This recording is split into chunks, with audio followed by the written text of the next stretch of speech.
Hey guys, welcome to my channel. So today's vlog is going to be about mental health, specifically on depression and anxiety. Now, I don't expect everyone to agree with the way I dealt with it and how I perceived it, because it can be different for everyone.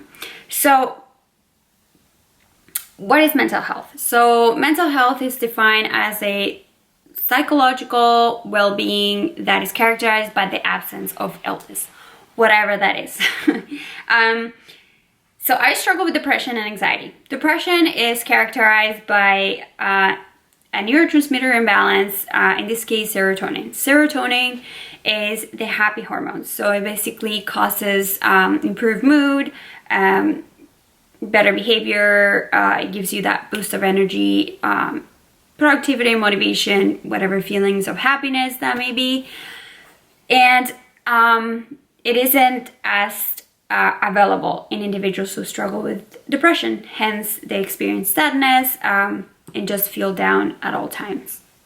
So I used to think that people with depression used to just be sad and label it as depression. And I was like, well, life sucks sometimes and you need to get over it. I used to be one of those people, yes.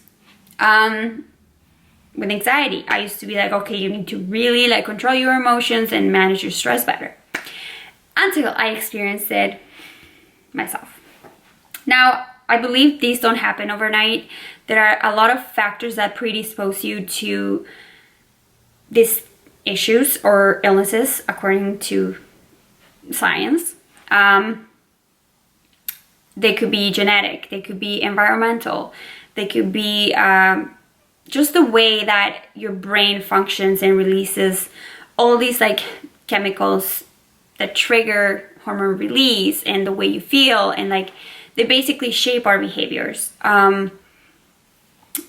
Nutrition and all that stuff has a lot to do with it, because our microbiome health has to do a lot with serotonin production and in general hormone release. So I don't know if that was redundant, but yeah. So I believe mine was just a chain of events that happened ever since I was a kid. So it started with a very traumatic event. And it was when my father died. So he passed away in probably a very unusual way. It happened back home, obviously. It was very traumatic, and it happened in front of us. Us being my mom and my two brothers. And I think that's where it all started. My mom had to take on roles of mom and dad, and me as the old sister had to take on that role of being the leader, the example, the mom to my brothers, because my mom was always working, making sure that she gave us everything we needed and that we didn't feel the absence of that father role in our family. So I was brought up in a very strict, very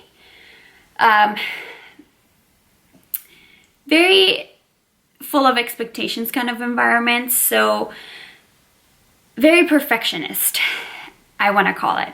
It was very perfectionist. So I was very hard on myself all the time. I was scared of failure. In my head, I'm like, I am meant to succeed and I need to make it happen. If it doesn't happen, then you're a failure. That was my way of thinking. Because even in school, we used to excel as students in everything we did. So I was used to having these high standards that if I didn't meet those standards, I would punish myself, or I would be punished in general. As bad as that sounds, but that was the way I thought. So it wasn't until obviously a lot of things happened. We came to Canada. I had to go through a lot of things, and I always pretend to be not pretend. I am a strong person and I have a very strong character. also very determined, but I am very emotional at the same time.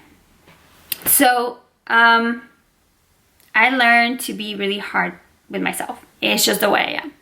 And it wasn't until I had to make a decision of quitting from my master's program and then declining my nursing school acceptance that to pursue fitness and everything that comes with it, that I felt a sense of, am I doing the right thing? But this feels right, but at the same time feels wrong, because my mom didn't raise a quitter, and that's how I felt. I felt like a quitter even though I was doing it for myself.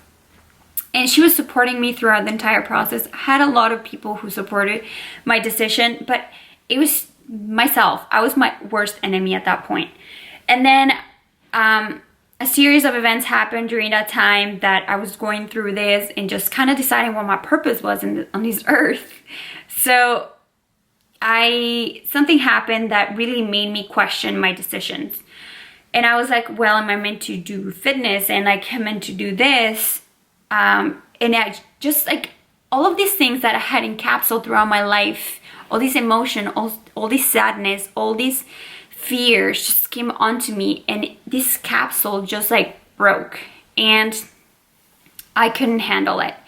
I was going through, obviously, career-wise, I felt like a failure, and I just felt purposeless. I felt not worthy of all the sacrifices people had made for me. And it was just a very low point in my life where I was like, okay, I don't want to get out of bed. I don't want to do life. And even though I was going about life pretending everything was okay, I think no one realized. People would be like, yeah, you look sad, but like, you know, like there are good days, bad days, and you can put on a show, basically. So that was me. That was me. And even working out, something I love so much, just I lost the passion for it. And I was just doing it because I felt like, okay, I rejected nursing school and I declined all these opportunities for myself, that now I need to make this work. So it was kind of like pushing myself into something I didn't want to do, but I was still doing because I had to. So obviously that led to really bad depression, and with that depression comes obviously unproductiveness, and that leads to anxiety because I was anxious. I'm like, I'm useless. What am I going to do with my life? And I just couldn't get my thoughts in order. So I think it was through 3 or 4 months that I was dealing with this, and I just couldn't get it straight. I had read that nutrition has a lot to do with your mindset and the way you feel and your hormone release, your neurotransmitters. So I was like, okay, diet, I need to improve my diet, even though it was never like really bad, but just being mindful of certain things that can really decrease the balance of your microbiome, because that's basically the base to hormone and neurotransmitter production and function. So at that point, I was like, okay, I'm gonna try this, and I just couldn't bear it. I couldn't bear my thoughts. I lost control of my thoughts, my behavior, and I was like, I can't do this on my own. So it was not until I decided to go for help, seek for help. And I went to the doctor. Obviously, they're gonna prescribe you with a drug, and that's what's been helping me ever since. And honestly, at first, I was like, well, this is a very low point. I depend on a drug. This drug is basic. I used to call it my personality pill. And then at some point, I'm like, why am I letting this drug define me? Like, it does not define me. I'm just going through a rough patch in my life where there are too many stressors. I'm still trying to figure out too many things. It's overwhelming. I need this aid or supplement to help me improve my life and just make me be productive and let me go about my life and gain control back of my life. My thoughts and everything around me was like falling apart when I was trying to figure out how to deal with it. So I didn't see it as something that shapes me, because I'm still myself, and it's just helping that chemical imbalance happening in my brain. Just helping that serotonin to be available, so I feel happy. And yeah, I want to tell you, if you're dealing with something, don't be scared to, one, seek for help, two, accept it because it doesn't define you.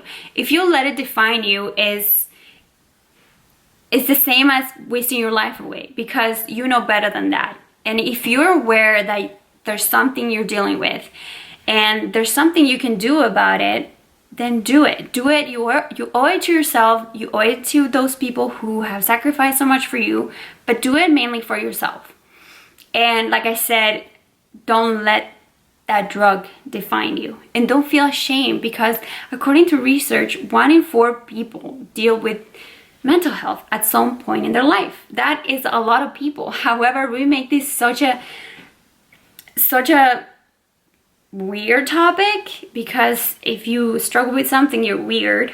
I think we're all weird in our own ways. It's good to be weird. It makes you different. We don't perceive the world, we don't filter things the same way.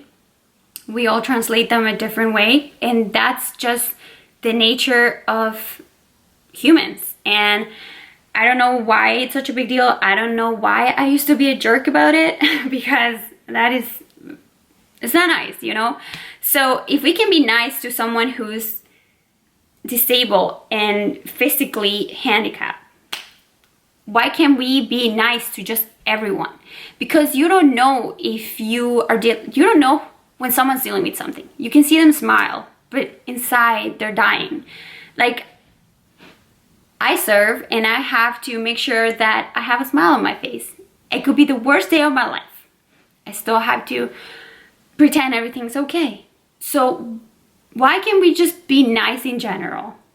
Why do we have to see an actual thing happening, like a physically disabled person, in order to be nice? And I was listening to this podcast, and they said, if we are just 5% kinder to everyone around us, it will be a better world. So with this, I'm also trying to normalize the fact that mental health, something that happens, we are susceptible to it. Doesn't make you weak, doesn't make you vulnerable. No. I think if anything, it shows you that it's just another bump on the road and you have to overcome it and get control back. And the first step is being aware and seeking for help, because you are enough, you are worth it, and you are not alone.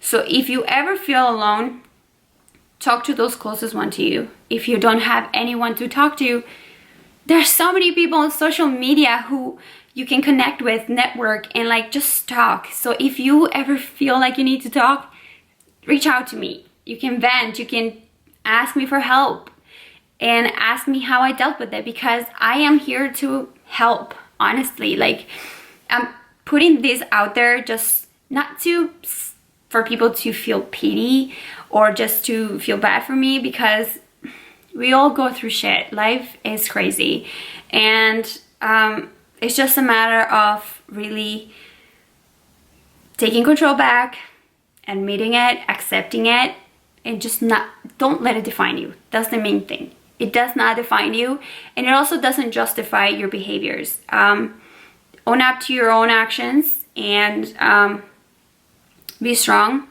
You can do anything. You have a purpose in this world. Don't ever think you don't, because I did, and I used to think I wasn't worth it, and I honestly, it's really embarrassing to even admit this, but I've had suicidal thoughts during these times. But now that I look back, it's just something that you feel sad. Extreme sadness leads you to think that you just want to disappear, and don't ever let that thought take over, because that's not the way to solve the problem. Okay? I don't want to make this video too long, and I hope it's not all over the place, but if you're someone dealing with it, reach out to me, seek for help. If I can do it, you can do it. And if you have questions, please let me know. Don't forget to like and subscribe. See you guys in the next one.